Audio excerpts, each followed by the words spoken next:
नमस्कार दोस्तों, स्वागत करती हूँ एक बार फिर से SNDA स्टडी सेंटर पर। तो दोस्तों, आप सभी अच्छे होंगे, मैं ऐसा आशा करती हूँ। तो दोस्तों, आप पिछले अध्याय में क्या पढ़े थे कि भोजन कहाँ से आता है। ठीक है, तो इसके बारे में हम थोड़ा सा रिकैप करते हैं, थोड़ा सा इसके पीछे देखते हैं। इस दूसरा जो चैप्टर है भोजन के घटक, उसको रिलेट करने के लिए हमने क्या देखा था कि भोजन कहाँ से आता है। तो दोस्तों, भोजन का जो स्रोत है, दो प्रकार का स्रोत हमने बताया था कि एक जंतु उत्पाद होता है, एक पादप उत्पाद होता है। पादप उत्पाद की बात करें तो धान, गेहूँ, है ना, चावल, गेहूँ, मक्का, ज्वार, बाजरा, ये सब जो हो जाएगा। और कई सारे सब्जी भी हो जाते हैं। सब्जी हो गया, तिलहन हो गया, दलहन हो गया, सरकरा फसल जो होता है ना, और बागवानी फसल जो होता है, ये सब जो चीज़ें हैं, है ना, आम, केला, नाशपाती, चाय, कॉफ़ी, गन्ना, सरसों का तेल, है ना, मूंगफली का तेल, सूरजमुखी का तेल, तिल का तेल, इन सब चीज़ जो है हम भोजन में क्या करते हैं, उपयोग करते हैं और उसको इस्तेमाल करते हैं। एक खासियत ये है कि भारत का ये खासियत है कि यहाँ पे जो है कई भोजन में भी विविधता देखने को मिलती है आपको। आप थोड़े दूर में भी मतलब कि हर एक क्षेत्र में, जितने भी आप क्षेत्र में जाएंगे, हर एक क्षेत्र में भोजन में विविधता आपको देखने को मिलेगी। तो कम से कम बहुत सारे जो चीज़ें हैं, बहुत सारे जो भोजन है आपको अलग अलग प्रकार के देखने को मिलेगी। तब आप यहाँ पे सवाल ये उठता है कि ये जो भोजन आपको अलग अलग प्रकार के देखने को मिलती है, तो क्या इसमें क्या पाया जाता है कि सभी पदार्थ में क्या एक ही प्रकार की पोषक तत्व पाए जाते हैं या अलग अलग पाए जाते हैं, है ना, या फिर एक पदार्थ में एक से अधिक अवयव पाए जाते हैं, घटक पाए जाते हैं, या एक ही घटक पाए जाते हैं। आज हम इस वीडियो में इसी के बारे में चर्चा करने वाले हैं। ठीक है, तो दोस्तों चलिए आगे बढ़ते हैं, बात करते हैं भोजन की घटक की। ठीक है, भोजन की घटक की बात करते हैं कि विभिन्न प्रकार के जो खाद्य पदार्थ हमको देखने को मिलती है विभिन्न क्षेत्रों में, या फिर हम अपने घर में ही अगर देखने को मिलते हैं तो उसमें क्या आपको मिलता है ना, क्या आपको वहाँ पे मिलता है। जैसे कि अगर देखिए, भारत जो है ना, खाना में भी विविधता में है, खाना में भी विविधता पाई जाती है। जैसे कि अगर हम पंजाब की ही बात करें तो पंजाब में मक्के की रोटी खाता है। पंजाब में क्या है, मक्के की रोटी को खाता है ना। अगर दाल में कहें, दाल या मांस में, तो वो राजमा को खाता है, राजमा का दाल।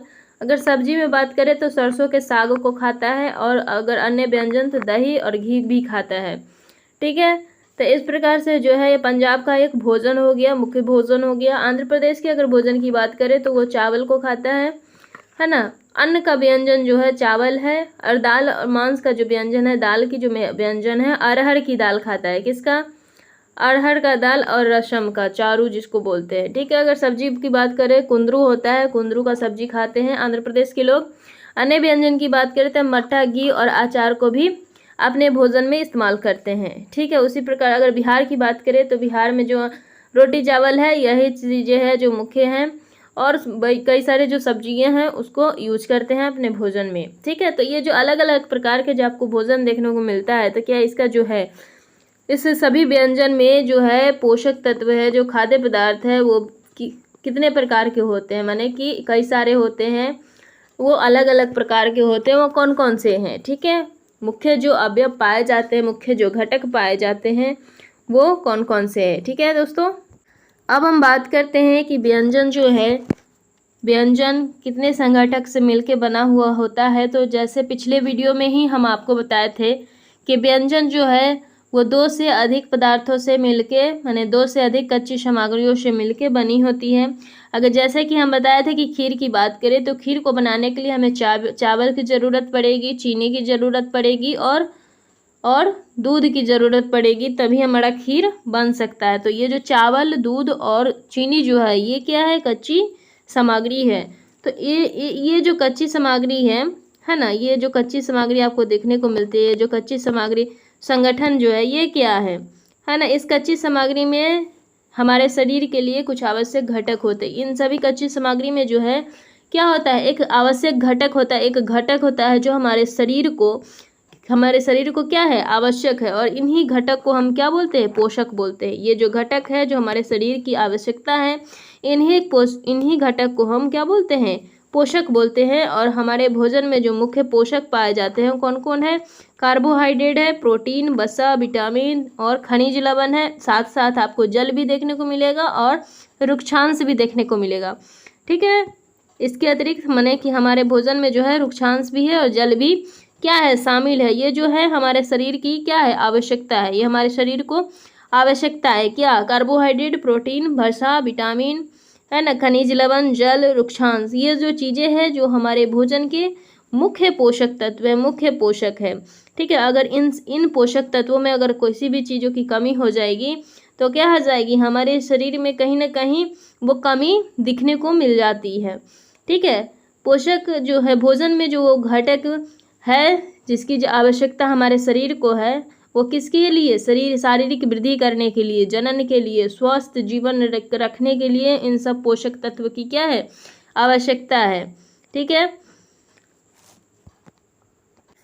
अब ये जो पोषक घटक है ये सभी खाद्य पदार्थों में अलग अलग होता है। जैसे कि दाल हो गया, अंडा हो गया, मीट हो गया, तो इनमें प्रोटीन पाया जाता है। जैसे कि फल हो गया, सब्जियां हो गया, तो इसमें विटामिन होते हैं। ठीक है, जैसे कि अनाज हो गया, दाल हो गया या फिर ओट्स होता है, उसमें कार्बोहाइड्रेट पाया जाता है ना। तेलीय जो चीज़ें होती है उसमें फैट होता है। तेलीय जो चीज़ें होती है, जो ऑयली चीज़ें होती है, उसमें फैट होता है। ठीक है, अब फ्रूट की बात करें तो फ्रूट की जो रस होता है, फ्रूट के रस से जो मिठास होती है ना, फ्रूट होती है तो फ्रूट में कुछ ना कुछ मिठास होगी रस में। तो रस में जो मिठास होती है उसको फ्रुक्टोज बोलते हैं। क्या बोलते हैं? फ्रुक्टोज बोलते हैं। ठीक है, और शुगर कैन यानी गन्ना जो होता है, गन्ना में जो मिठास होती है उसको सुक्रोज बोलते हैं। गन्ना से जो हमें मिठास मिलती है उसको सुक्रोस बोलते हैं। और यही जो सुक्रोस है, यही सुक्रोस से क्या बनता है? चीनी बनता है। ठीक है, अब हम बात करते हैं कि हमारे शरीर के लिए कौन कौन पोषक तत्व जो है आवश्यक है और वो कैसे हैं। ठीक है, तो सबसे पहले हम बात करते हैं क्या? कार्बोहाइड्रेट के। जैसे मान लीजिए कि उससे पहले हम ये बात करते हैं कि अगर हम विभिन्न पदार्थों का यूज करते हैं अपने खाद्य पदार्थ में और हमको उसका जांच करना है कि क्या हम जो खा रहे हैं वो यही पोषक तत्व को खा रहे हैं या फिर अलग खा रहे हैं, या फिर हम पोषक ले ही नहीं रहे हैं, या फिर हम पोषक को ले ही नहीं रहे हैं। तो हमको अगर जांच करना है तो हम कैसे करेंगे? तो जांच करने के लिए सभी चीज़ों का जांच हो सकता है। कार्बोहाइड्रेट का भी जांच हो सकता है, प्रोटीन का भी, वसा का भी परीक्षण हो सकता है। ठीक है, और ये जो है जांच है ये कैसे होगा तो चलिए देखते हैं। सबसे पहले ये जो है जांच है ना, सभी पोषक तत्व के लिए अलग अलग है। सभी पोषक तत्व के लिए क्या है? अलग अलग है। तो सबसे पहले हम देखते हैं कार्बोहाइड्रेट की। किसकी देखते हैं? कार्बोहाइड्रेट की देखते हैं। तो कार्बोहाइड्रेट जो है, कार्बोहाइड्रेट,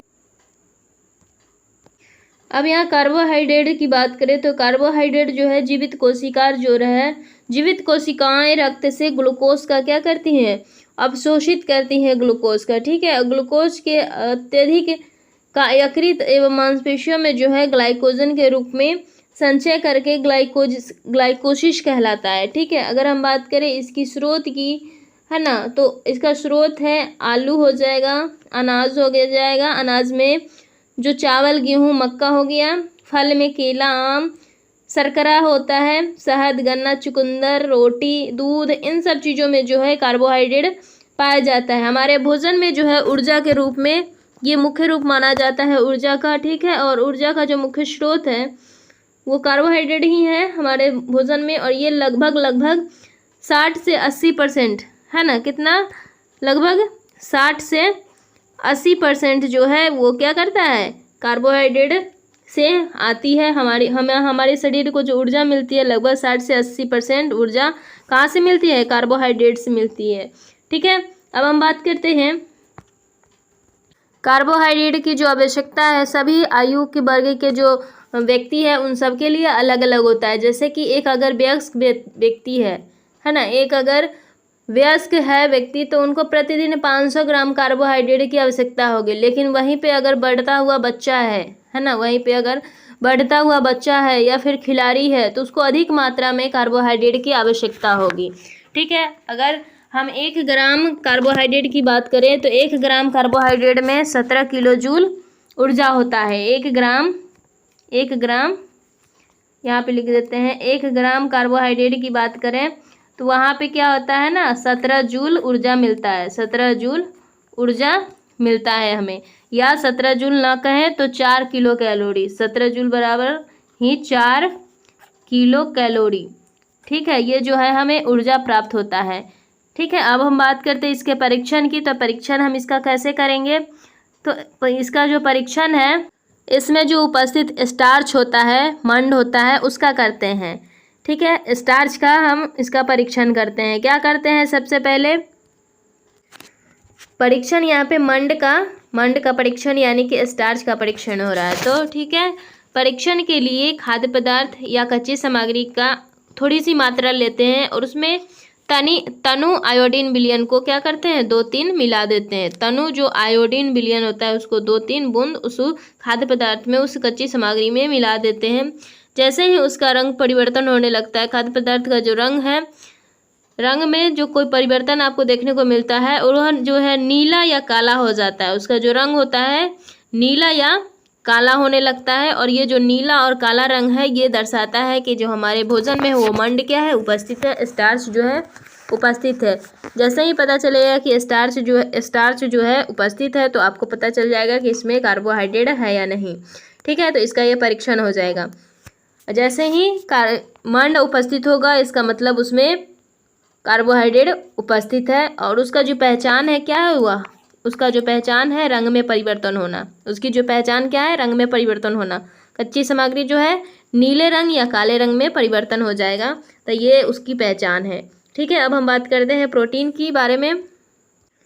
प्रोटीन जो है एमिनो अम्ल से मिलकर बना होता है। ठीक है, और ये जो है हमारे शरीर को क्या करता है, हमारे शरीर में हर प्रकार से हर एक अंग का निर्माण करता है और शरीर के जो वृद्धि है उसमें मदद करता है और स्वस्थ रखने में भी वृद्धि मदद करता है। इसलिए प्रोटीन को एक प्रकार से शरीर वर्धक बोल सकते हैं। ठीक है, इसका जो है अम्ल है, इसमें भी क्या होता है, ऊर्जा होता है। हम प्रतिदिन जो हम प्रोटीन लेते हैं, ठीक है, तो उसमें हम कितना ग्राम प्रोटीन हमको लेना चाहिए प्रतिदिन, तो प्रतिदिन जो है दैनिक जो आवश्यकता हमें प्रोटीन की वो 70 से 100 ग्राम है। कितना है, 70 से 100 ग्राम। 70 से 100 ग्राम जो है प्रोटीन हमको प्रतिदिन लेना चाहिए। ठीक है, तभी इसको हम स्वास्थ्यवर्धक मान सकते हैं। ठीक है, और 1 ग्राम प्रोटीन की अगर बात करें, देखिए 70 से 100 ग्राम हमको प्रतिदिन प्रोटीन लेना चाहिए, लेकिन 1 ग्राम प्रोटीन की बात करें तो 1 ग्राम जो प्रोटीन होता है वो 5.65 जो है किलो कैलोरी, 5.65 किलो कैलोरी जो है ऊर्जा के बराबर होता है। तो ये हमें बॉडी बिल्डर में काम आता है, बॉडी बिल्डर में। ठीक है, अगर इसका स्रोत की बात करें तो इसका जो स्रोत है, प्रोटीन का जो स्रोत है कि हमको अगर एनर्जी लेनी है, हमें अगर बॉडी बिल्डर अच्छी रखनी है, स्वस्थ रहना है, तो हमें प्रोटीन लेना आवश्यक होगा। तो प्रोटीन कहाँ से लेंगे, हमें उसका क्या स्रोत है, तो मछली है, अंडा है, दाल है, पत्तेदार सब्जी होती वो है, दूध है, फल है। सोयाबीन जो है, सोयाबीन को सबसे अच्छा प्रोटीन वर्धक है। ठीक है, सोयाबीन, मटर हो गया, सेम हो गया, पनीर हो गया, दही हो गया, इन सब चीज़ों से हमें प्रोटीन मिलती है। ठीक है, अगर इसकी टेस्ट की बात करें तो इसका जो टेस्ट होता है, इसमें क्या होता है ना कि अगर कोई पदार्थ ठोस है, इसमें 2 तरीके से होता है। अगर कोई पदार्थ जो है ठोस है तो उसका पहले हम पेस्ट बनाते हैं। ठीक है, अगर कोई पदार्थ जो है ठोस है तो उसका हम क्या बनाते हैं, पेस्ट बनाते हैं। और जैसे ही पेस्ट बना लेते हैं या फिर उसका चूर्ण बनाते हैं, अब उस चूर्ण में थोड़ी सी मात्रा परखनली में लेकर उसमें क्या करते हैं, 10 बूंद जल मिलाते हैं। क्या मिलाते हैं, 10 बूंद जो है उसमें जल मिला देते हैं। उसके बाद कॉपर सल्फेट की 2 बूंद परखनली में रखते हैं। कॉपर सल्फेट की बात करें तो उसका जो सूत्र होता है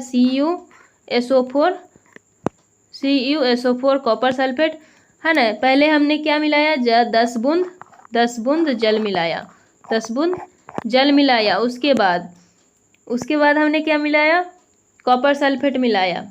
ठीक है, उसके बाद कॉपर सल्फेट का 2 बूंद मिलाया, 2 बूंद जो है कॉपर सल्फेट मिलाया। उसके बाद 10 बूंद जो है, 10 बूंद हम क्या मिलाएंगे, फिर से कास्टिक सोडा मिलाएंगे, caustic soda NaOH, caustic soda. ठीक है, अब ये तीनों चीज़ों को मिलाते हैं और उसके बाद परखनली का जो है कलर जो है चेंज होने लगता है। उस पदार्थ में जो कुछ भी रहता है, उस परखनली में जो कोई भी पदार्थ रहता है, उसका जो रंग है चेंज होने लगता है, वो बैंगनी रंग का हो जाता है। कैसा हो जाता है, बैगनी रंग का हो जाता है।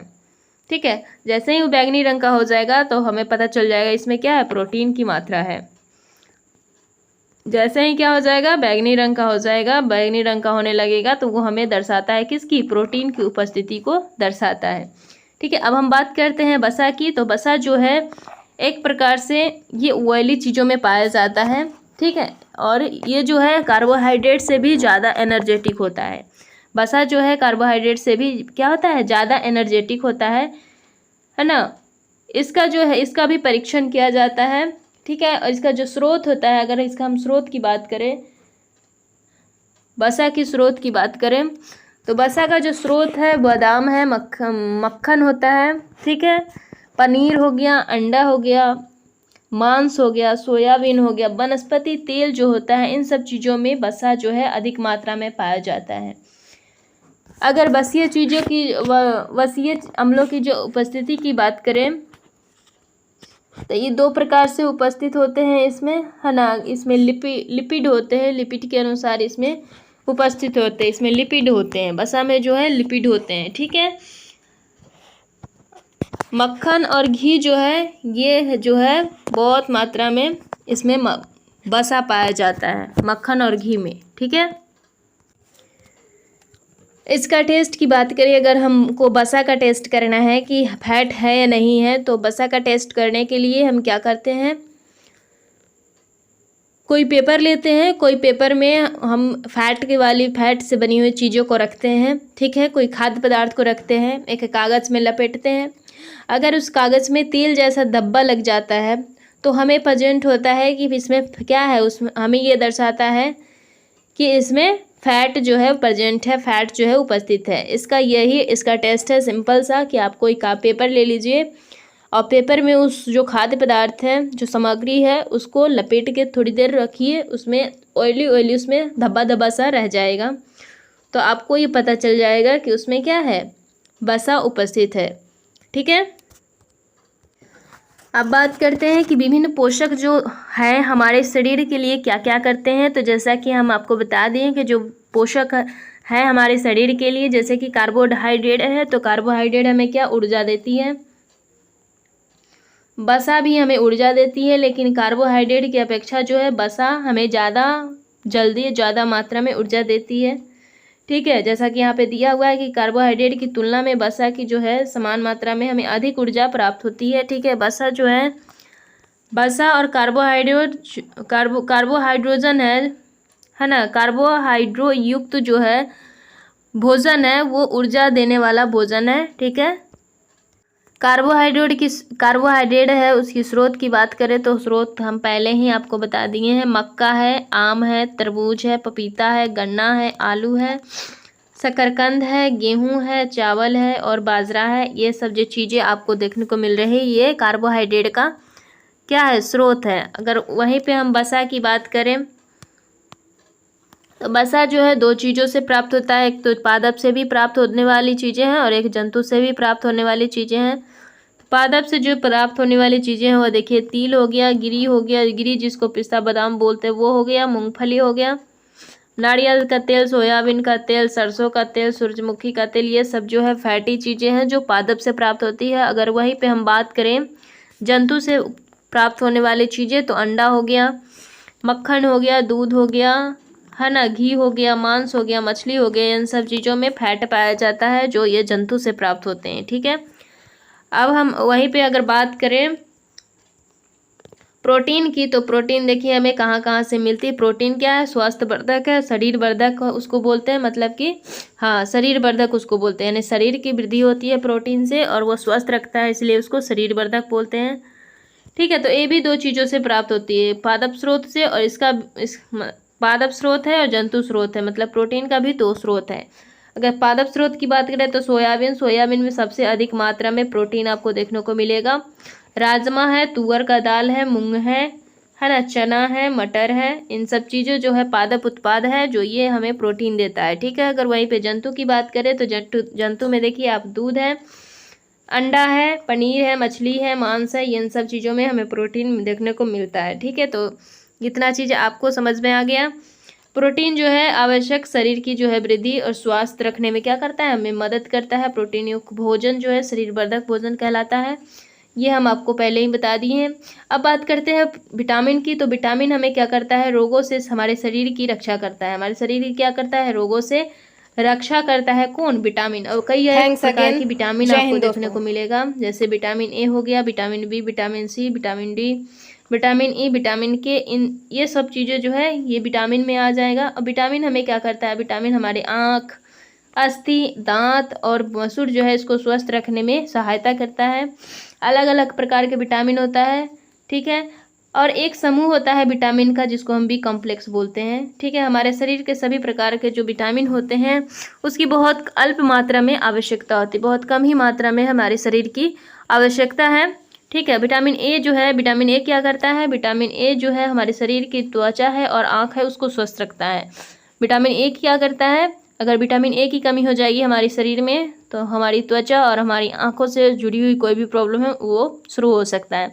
तो विटामिन ए हमारी त्वचा को, हमारी आंखों को स्वस्थ रखता है। विटामिन सी क्या करता है, रोगों से लड़ने में हमारी मदद करता है। और विटामिन डी जो है अस्थि और दांत को कैल्शियम देता है, ठीक है। कैल्शियम का उपयोग करने में हमारी शरीर की मदद करता है, ठीक है। विटामिन से भरपूर जो भोजन है, यहाँ पे देखिए, जैसे कि अगर हम बात करते हैं यहाँ विटामिन ए की स्रोत की, तो विटामिन ए का जो स्रोत है गाजर, पपीता, दूध, ठीक है, आम, मछली का तेल, ये सब चीज़ें विटामिन ए का स्रोत है। विटामिन बी का स्रोत की बात करें तो विटामिन बी का स्रोत देखिए यकृत, लीवर जिसको बोलते हैं, गेहूँ हो गया, चावल हो गया, विटामिन बी का स्रोत हो गया। विटामिन बी में बहुत सारे समूह होते हैं जिसको बी कॉम्प्लेक्स बोलते हैं। Vitamin B1, vitamin B2, vitamin B3, ऐसे करके बहुत सारे इसमें कॉम्प्लेक्स होते हैं, ठीक है। अगर वहीं पे बात करें विटामिन सी के, तो इसमें अधिकतर आपको खट्टे पदार्थ देखने को मिलेगा, जैसे कि आंवला हो गया, नींबू हो गया, है ना। उसके बाद टमाटर है, संतरा है, मिर्च है, अमरूद है, इन सब चीज़ों में विटामिन सी आपको देखने को मिलता है,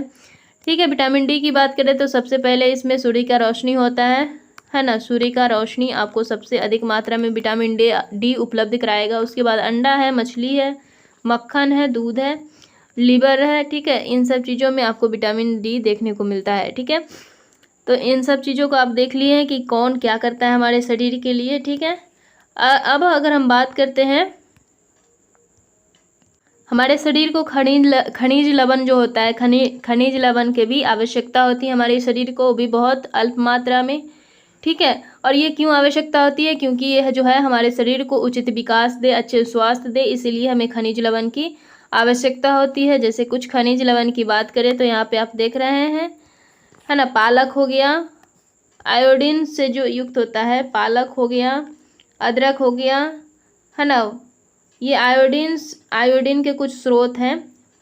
और उसके बाद फास्फोरस के स्रोत है, आयोडीन, फास्फोरस, ये सब चीज़ें जो है क्या है, खनिज लवण है। लोहा, कैल्शियम, है ना। लोहा की बात करें, लोहा हो गया, कैल्शियम हो गया, तो ये सब जो चीज़ें हैं ये कहाँ क्या है, ये सब चीज़ें जो है आपको खनिज लवण का स्रोत है, ठीक है। यहाँ पे आप इसको देख लिए। इसके अलावा हमारे शरीर में जो है आहारी रेशा भी होता है, जल भी होता है, जल की भी आवश्यकता होती है और आहारी रेशे का भी आवश्यकता होती है। जल क्या करता है, जल जो है हम जो भी भोजन करते हैं उसमें जो उपस्थित होते हैं पोषक, उसको अवशोषित करने में मदद करता है, अवशोषित करता है। उसके बाद जल क्या करता है, अपशिष्ट जो पदार्थ होता है, अपशिष्ट पदार्थ कहे तो जैसे मूत्र हो गया, ठीक है, पसीना हो गया, ये सब जो अपशिष्ट पदार्थ है इनको हमको बाहर निकालने में मदद करता है। कौन, जल। कौन करता है, जल करता है। ये जो जल है वो अपशिष्ट पदार्थ को बाहर निकालने में मदद करता है और जल में जो भी उपस्थित पोषक तत्व होता है उसको अवशोषित करता है, ठीक है। अब बात करते हैं आहारी रेशे की। तो आहारी रेशा जो है जिसको हम रुक्षांश भी बोलते हैं, ठीक है। तो ये जो है बिना जो पचा हुआ भोजन रहता है, जो हमें भोजन नहीं पचता है, भोजन जो हमें नहीं पचता है, जिसको हम फिर से हम अपशिष्ट पदार्थ कह देंगे, ठीक है। अगर भोजन जो हमें नहीं पचता है उसको बाहर निकालने में क्या करता है, बाहर निकालने में हमारी मदद करता है, ठीक है। और ये जो है पादप उत्पाद से प्राप्त होती है रुक्षांश। इसका जो स्रोत है साबुत खाद्यान्न होता है, जैसे दाल हो गया, आलू हो गया, ताज़ा फल हो गया, सब्जी हो गया, दाल, आलू, है ना, ताज़ा फल सब्जी, इन सब जो चीज़ें हैं वो स्रोत है रुक्षांश का। ये पोषक नहीं है, ये जो है रुक्षांश जो है पोषक नहीं है, भोजन का जो है आवश्यक अवयव नहीं है, लेकिन फिर भी जो है ये हमारे शरीर के लिए क्या है, आवश्यक है। ये हमारे शरीर के लिए पोषक नहीं है, भोजन का जो पोषक है वो नहीं है, आवश्यक पोषक अवयव नहीं है, लेकिन फिर भी क्या है, हमारे शरीर के लिए जल और आहार्य जो है, आहारी रेशा जो है आवश्यक है। क्यों? क्योंकि जो हमारे शरीर में जो भी अवशिष्ट पदार्थ होता है उसको बाहर निकालने में हमें मदद करता है यही दो चीज़ें, जल और रुक्षांश। ठीक है, जल और रुक्षांश जो है दो ही चीज़ें हमारे शरीर को मदद करता है कि हमारे शरीर में जो भी अपशिष्ट पदार्थ है उसको क्या करें, बाहर निकाले। ठीक है, ये चीज़ आपको समझ में आया। ठीक है, अब हम बात करते हैं, अब हम संतुलित आहार की बात करें तो संतुलित आहार जो होता है, ठीक है, ऐसा आहार जिसमें सभी पोषक तत्व जो है उचित अनुपात में सम्मिलित हो, चाहे वो कार्बोहाइड्रेट हो, प्रोटीन हो, वसा हो, खनिज लवण हो, विटामिन हो। ठीक है, कोई भी पोषक तत्व हो वो उचित, उसको जो शरीर की जो आवश्यकता है उतनी मात्रा में क्या हो, वो उपस्थित हो, उसी को हम संतुलित आहार बोलेंगे। अगर हम संतुलित आहार में अगर नहीं लेते हैं तो वो फिर क्या होता है, वो संतुलित आहार नहीं होता है। उचित मात्रा में अगर उपस्थित नहीं रहता है, कोई भी पोषक चीज़ों की कमी रहती है, तो वहीं पे हम क्या होता है, असंतुलित आहार वहाँ पे हम लेते रहते हैं, तो हमें कोई ना कोई चीज़ों की कमी हो जाती है हमारे शरीरों में। ठीक है, ये जो है हमारे शरीर के जो मानसिक स्वास्थ्य है या फिर शारीरिक है, इन सब चीज़ों को संतुलित बनाने में मदद करता है। क्या करता है, हमारे शरीर की जो वृद्धि होती है ना, इसको स्वस्थ बनाने में हमारे आहार में ही मदद करता है, और आहार में जो उचित मात्रा में जो उपस्थित होता है पोषक तत्व उस पर ही डिपेंड करता है। ठीक है, ना ये आवश्यकता से अधिक हो और ना ही आवश्यकता से कम हो। अगर आवश्यकता से अधिक भी हो जाएगा तो भी वो क्या है, हमारे शरीर के लिए हानिकारक है। हमारे आहार में पर्याप्त मात्रा में रुक्षांश जल होता है, ये हम देख लिए। ठीक है, इसको हम संतुलित आहार अगर इसमें ना, अब एक बात और, अब कुछ जो संतुलित आहार होता है, कुछ जो विटामिन होता है, कुछ जो खनिज लवण होता है, वो हमें खाना पकाते समय ही क्या हो जाता है, नष्ट होता है। जैसे कि हम छिलका उतार कर कोई भी सब्जी को काटने, मतलब कि छिलका उतारने से पहले उसको धो लेना चाहिए। छिलका उतार कर यदि कोई सब्जी फल को धोते हैं तो कुछ संभव है कि कुछ ना कुछ विटामिन क्या हो जाता है, नष्ट हो जाता है। या सब्जी और फल को त्वचा में कोई महत्वपूर्ण विटामिन हो, वो क्या हो जाता है, खनिज लवण होता है, और वो क्या होता है, कुछ महत्वपूर्ण विटामिन हो और खनिज लवण होता है, वो कहीं ना कहीं क्या हो जाता है, नष्ट हो जाता है, अलग हो जाता है। ठीक है, अब अगर हम बात करें अभावजन्य रोग की, तो अभावजन्य रोग की बात करें तो कोई भी व्यक्ति खाना खाने के लिए पर्याप्त भोजन कर रहा है, खा रहा है, लेकिन कभी कभी उसके भोजन में जो है कोई विशेष प्रकार की जो पोषण होता है वो उसकी कमी हो जाती है, और वो जो पोषक है जो वो लंबी समय की अवधि तक रह जाती है, तो वही जो है अभाव ग्रसित हो जाता है। और एक से अधिक जो पोषक तत्व अभाव हमारे शरीर में क्या करता है, रोग उत्पन्न कर देता है। जो हमारे शरीर में क्या करता है, रोग को उत्पन्न कर देता है। लंबे समय तक पोषक के अभाव के कारण ही इसको क्या बोलते हैं, अभावजन्य रोग बोलते हैं। लंबे समय तक जो है हमारे शरीर में पोषक की कमी हो जाती है, अभाव हो जाता है, इसीलिए हम उसको क्या बोलते हैं, अभावजन्य रोग कहते हैं। ठीक है, और कोई भी व्यक्ति है, अगर मान लीजिए कि उसको प्रोटीन नहीं ले रहा है और लंबे समय तक वो प्रोटीन नहीं ले रहा है, तो क्या हो जाएगा, या तो उसके शरीर में वृद्धि नहीं होगी, अवरुद्ध हो जाएगी, चेहरे पर सूजन हो जाएगा, बालों का जो रंग है वो उड़ना शुरू हो जाएगा। ठीक है, मैंने कई प्रकार की त्वचा से जो रिलेटेड जो बीमारियां हैं, पेचिस, इन सब चीज़ें क्या हो जाएगी, उनके शरीर में देखने को मिलेगी। ठीक है, तो ये सब जो लक्षण है ये अभावजन्य रोग की लक्षण है।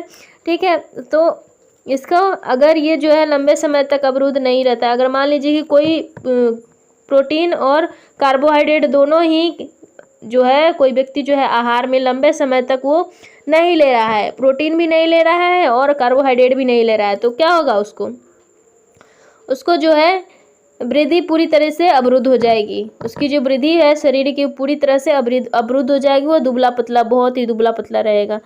ठीक है, तो विटामिन की, मान लीजिए किसी की विटामिन की कमी है, ठीक है, खनिज लवण का अभाव है, तो इन सब चीज़ों में विभिन्न प्रकार के रोगों में क्या हो जाएगा, अभावजन्य हो जाएगा। यहाँ पे जो आपको ये व्यक्ति देखने को मिल रहा है, ये जो व्यक्ति है मोटे हैं। ये मोटे कब हो जाते हैं? जब वो वसा युक्त भोजन अधिक मात्रा में करते हैं। तो अधिक मात्रा में वसा युक्त भोजन भी नहीं करना चाहिए, क्योंकि जैसे ही अधिक मात्रा में अधिक भाषा युक्त भोजन करेंगे, वसा युक्त भोजन करेंगे, तब मोटापा वहाँ शुरू हो जाता है। ठीक है, अब हम बात करते हैं कि विभिन्न प्रकार के जो खनिज है, विटामिन है, उसके अभाव से कौन कौन रोग होते हैं। ठीक है, तो यहाँ पे आप देख रहे हैं विटामिन ए। क्या है? Vitamin A. तो विटामिन ए से जो कमी होती है, जो हमें रोग होती है विटामिन ए की कमी से, वो होती है क्षीणता, दृष्टिहीनता, है ना, यानी कि दृष्टिहीनता, उनको आँखों में प्रॉब्लम हो जाती है। और लक्षण जो होता है, क्या लक्षण होता है? रात में कम दिखाई देता है, उनका जो दृष्टि होती है वो कमज़ोर हो जाती है, रातों को कम दिखाई देता है, और कभी कभी तो पूरा दिखाई देना बंद हो जाता है। ठीक है, ये विटामिन ए का लक्षण है, जो कमी अगर होती है तो उसका लक्षण है। ठीक है, अगर इसको पूरा करना है तो हम इसका स्रोत बताए हुए किए हैं, उसको खाने से ये जो है पूरा फिर बैलेंस में आ जाएगा। विटामिन वन की बात करें, विटामिन B1 की, तो ये इससे जो होता है वेरी रोग होता है। इसकी कमी की बात करें, इसकी लक्षण की बात करें, इसका लक्षण जो है दुर्बल, पेचिश और काम करने की जो ऊर्जा है उसमें कमी होती है, ऊर्जा में कमी हो जाती है। ठीक है, विटामिन सी की बात करें तो विटामिन सी की कमी से स्कर्वी रोग होता है, और ये जो है मसूड़े से खून निकलना, घाव भरने में अधिक समय लगना, जो है विटामिन सी का लक्षण है। माने कोई भी घाव होगा तो वो जल्दी नहीं भरेगा, उसका समय जो है ज़्यादा खिंचता चला जाता है, मसूड़ा से खून आने लगता है, तो वो विटामिन सी का लक्षण है कि विटामिन सी जो है कमी है। विटामिन डी से जो होने वाले रोग है रिकेटस है, और रिकेटस विटामिन डी से होने वाले रोग है, और इसकी जो लक्षण है वो अस्थियों का मुलायम होकर मुड़ जाना, माने अस्थियाँ जो है मुलायम होकर मुड़ जाता है, तो ऐसे पता चलता है इसको क्या हो गया है, रिकेटस हो गया है, यानी कि विटामिन डी की कमी हो गई है।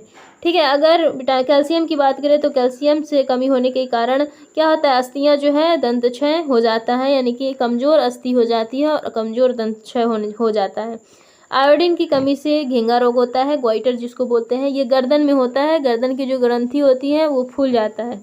ठीक है, बच्चों में मानसिक विकलांगता के ये कारण भी बनती है। लोहा का बात करें, लोहा खनिज है, खनिज लवण है, तो ये अरक्तता होते हैं, नहीं, रक्त की कमी हो जाती है और यहाँ पे कमजोरी होने लगता है। ठीक है दोस्तों, तो आप यहाँ तक आप देख लिए हैं। ठीक है, अब बात करते हैं, यहाँ पे एक चीज़ दिया हुआ है FSSAI। क्या दिया हुआ है? FSSAI। इसका क्या मतलब होता है FSSAI? इसका मतलब ये होता है food safety and standard authority of India. ये एक प्रकार का संस्था है ना, food safety and standard authority of India. ये जो है खाद्य पदार्थ का लोगो है, ये खाद्य पदार्थों का लोगो है, और इससे ये अभिप्राय है कि भोजन जैसे कि चावल हो गया, गेहूं, तेल, दूध, नमक, ये जो प्रमुख जो विटामिन, खनिज, लवण होता है, वो पोषक तत्व उत्तम बनाना है, ये काम करता है। ठीक है, अब यहाँ पे क्वेश्चन को सॉल्व करना है।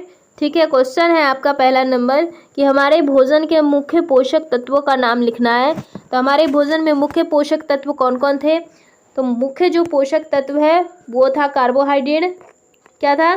कार्बोहाइड्रेट था, प्रोटीन था, है ना, कार्बोहाइड्रेट, प्रोटीन,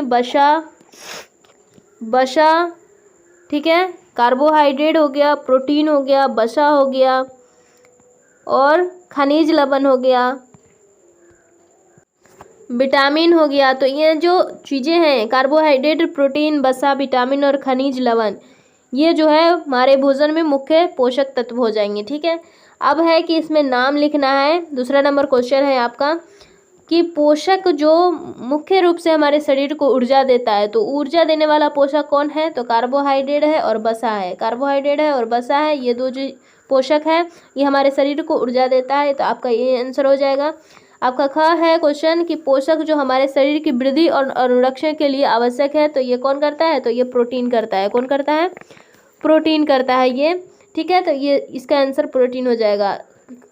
ग है कि वह विटामिन जो हमारे अच्छी दृष्टि के लिए आवश्यक है। तो अच्छी दृष्टि के लिए कौन सा विटामिन आवश्यक है? तो हमारे विटामिन ए, है ना, विटामिन ए जो है वो आवश्यक है अच्छी दृष्टि के लिए। अगर घ की बात करें तो वह खनिज जो अस्थि के लिए आवश्यक है। तो अस्थियों के लिए कौन सा खनिज आवश्यक होता है? तो कैल्शियम होता है। अस्थि के लिए कौन सा होता है? तो कैल्शियम होता है, आवश्यक होता है। अब आपका यहाँ पे तीसरा क्वेश्चन है कि 2 ऐसे खाद्य पदार्थों का नाम लिखिए जिनमें निम्न पोषक जो है प्रचुर मात्रा में उपलब्ध है। जैसा कि वसा है, तो वसा जो है सबसे प्रचुर मात्रा में किसमें, घी में, है ना, घी में उपलब्ध रहता है। और किसमें, घी में, और सूरजमुखी का तेल होता है उसमें। यानी कि कई सारे जो स्रोत हम बताए हैं, कई सारे जो स्रोत बताए हैं उसमें ये जो है उपलब्ध होता है। मंड की बात करें तो मंड जो है आलू में पाया जाता है, मंड जो है आलू में पाया जाता है, शकरकंदी में पाया जाता है और कई सारे चीज़ों में पाया जाता है। यहाँ 2 ही लिखना है इसलिए हम 2 ही बता रहे हैं, शकरकंद। ठीक है। आहारी रेशा की बात करें तो आहारी रेशा जो है किसमें पाया जाता है, तो आहारी रेशा जो है ताज़ा फल और सब्जी, ताज़ा फल जो होता है और सब्जी होता है उसमें पाया जाता है। प्रोटीन की बात करें तो प्रोटीन सबसे ज़्यादा सोयाबीन में पाया जाता है। किसमें, सोयाबीन में सबसे ज़्यादा पाया जाता है प्रोटीन। और मछली जो होता है, पनीर होता है उसमें पाया जाता है। राजमा होता है, राजमा उसमें पाया जाता है। यहाँ पे ये लिख लीजिए। ठीक है। अब हम बात करते हैं कि इसमें सही का निशान लगाना है, कौन सा सही है, कौन सा कथन सही है उसमें। जैसे कि केवल चावल खाने से हम अपने शरीर को पोषक आवश्यकताओं को पूरा कर सकते हैं, तो ऐसा नहीं है। केवल चावल अगर हम खाएंगे तो क्या मिलेगा, कार्बोहाइड्रेट मिलेगा। क्या मिलेगा, कार्बोहाइड्रेट मिलेगा। लेकिन हमें हमारे शरीर में सिर्फ कार्बोहाइड्रेट ही नहीं चाहिए, हमें सब चीज़ चाहिए, हर एक पोषक तत्व चाहिए। तो ये क्या हो जाएगा, गलत हो जाएगा। ठीक है। अब दूसरा क्वेश्चन है कि संतुलित आहार खाकर अभावजन्य रोगों को रोकथाम की जा सकती है। तो जी बिल्कुल सही बात है। अगर हम संतुलित आहार करेंगे तो हमारे शरीर में जो भी चीज़ों की अभाव होगी, और अभावजन्य जो रोग होगी उसको हम रोकथाम कर सकते हैं ये संतुलित आहार खाकर। ठीक है। तो ये सही बात है। तीसरा है कि शरीर के लिए संतुलित आहार में नाना प्रकार के खाद्य पदार्थ होना चाहिए। यानी कि शरीर के लिए संतुलित आहार में नाना प्रकार का खाद्य पदार्थ होना चाहिए। तो ये भी हो सकता है ना, ये भी है। आपका घ है कि शरीर को सभी पोषक तत्व उपलब्ध कराने के लिए केवल मांस का पर्याप्त होना है, नहीं, ऐसे ये गलत बात है, ये जो है गलत है। सिर्फ मांस खाने से हमारे शरीर में सभी पोषक तत्व जो है उपलब्ध नहीं होगा, केवल मांस से ही हमारे शरीर में सभी पोषक तत्व का उपलब्ध नहीं होगा। अब है 5 में है, 5वां क्वेश्चन है आपका, जो रिक्त स्थान है उसको पूर्ति करना है। ठीक है, रिक्त स्थान को पूर्ति करना है। पहला है कि डैश विटामिन डी के अभाव से होता है। तो विटामिन डी के अभाव से क्या होता है, रिकेटस होता है। विटामिन डी के अभाव से क्या होता है, रिकेटस होता है, रिकेटस नाम की बीमारी होती है। ख है कि कमी से बेरी नामक रोग होता है। बेरी नामक किसकी कमी से होता है, विटामिन बी की कमी से। ठीक है, विटामिन B1 की कमी से जो है बेरी नामक रोग होता है। सी है विटामिन सी के अभाव से क्या होता है, स्कर्वी होता है। विटामिन सी के अभाव से क्या होता है, स्कर्वी नामक रोग होता है। ठीक है। हमारे भोजन में किस चीज़ की अभाव से रतौंधी होता है, तो विटामिन ए की अभाव से जो है वो क्या होता है, रतौंधी होता है। तो दोस्तों आपका जो ये चैप्टर था, दो जो चैप्टर था भोजन के घटक, वो हो गया समाप्त। ठीक है। आई होप आपको ये वीडियो अच्छी लगी हो। अगर दोस्तों वीडियो अच्छी लगी हो तो लाइक करें, शेयर करें, कमेंट करें। कोई भी डाउट हो तो अगर आप मेरे चैनल पर नए हो तो हमारे चैनल को सब्सक्राइब कीजिएगा, कर लीजिएगा ज़रूर। ठीक है। कोई भी डाउट पूछने के लिए आप हमारे कमेंट सेक्शन में जाके कमेंट कीजिए, हम आपका पूरा कोशिश करेंगे उस डाउट को क्लियर करने की। ठीक है। थैंक्स दोस्तों, जय हिंद, टेक केयर।